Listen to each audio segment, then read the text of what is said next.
Hari ni kita nak buat mi kari. Yang ni bahan-bahan dia semua.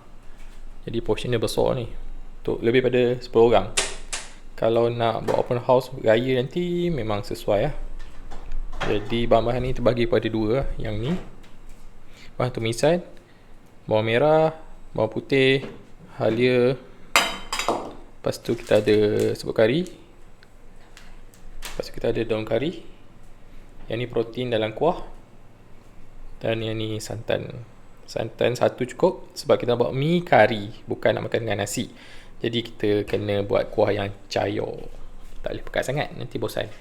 Yang ni semua kondimen-kondimen yang akan ada dalam hidangan mi kari ya. Tapi yang penting fucuk ikan ni kena ada. Sebab yang ini kita akan air fry sampai dia garing. Yang tu dia akan bagi tekstur. Sebab yang ni semua lembut-lembut.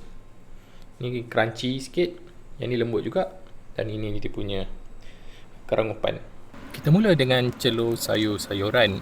Celur kacang panjang sampai lembut. Lepas tu celur terung sampai lembut. Celur sawi sampai lembut. Boleh panggang terung untuk rasa smoky yang lebih sedap. Panggang fucuk untuk rangupkan ia. Bila dah selesai celur dan panggang, kita boleh mula masak kuah kari. Kita nak prep bawang.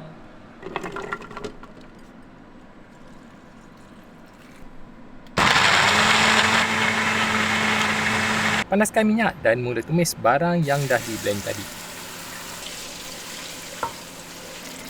Sambil tunggu minyak pecah, campak daun kari. Bila nampak dia dah start berminyak, boleh tuang masuk serbuk kari. Sambung kacau sampai berminyak semula.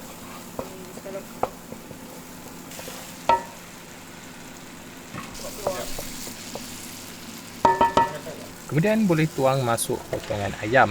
Dalam video ni, kita pakai seekor ayam. Gaul sampai sebati dan tunggu hingga separuh masak. Lepas tu, bolehlah tuang air. Jangan banyak, cukup je untuk tenggelamkan ayam sebab kita nak bagi air cepat panas dan masakkan ayam. Bila nampak ayam dah mula masak sempurna, boleh tuang lagi banyak air. Lepas tu, masukkan pula santan kotak. Sampai tahap ni kan, kita dah boleh mula adjust manis masin dengan masam dia. Campak masuk asam keping, garam dan juga gula.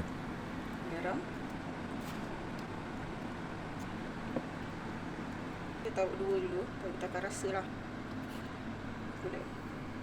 Kemudian last sekali, masukkan berbola ikan dengan tauhu.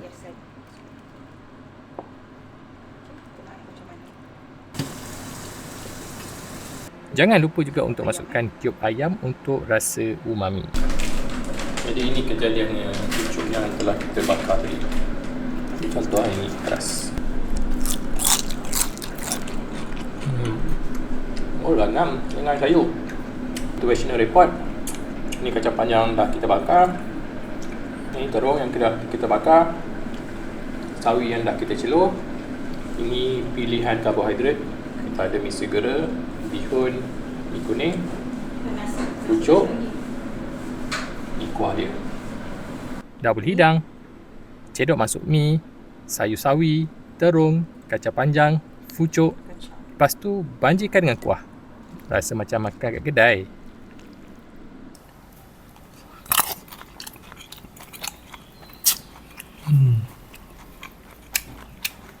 Pucuk rangup.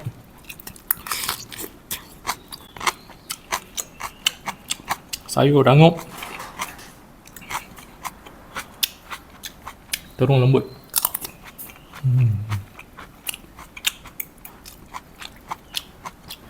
Ada lagi lah.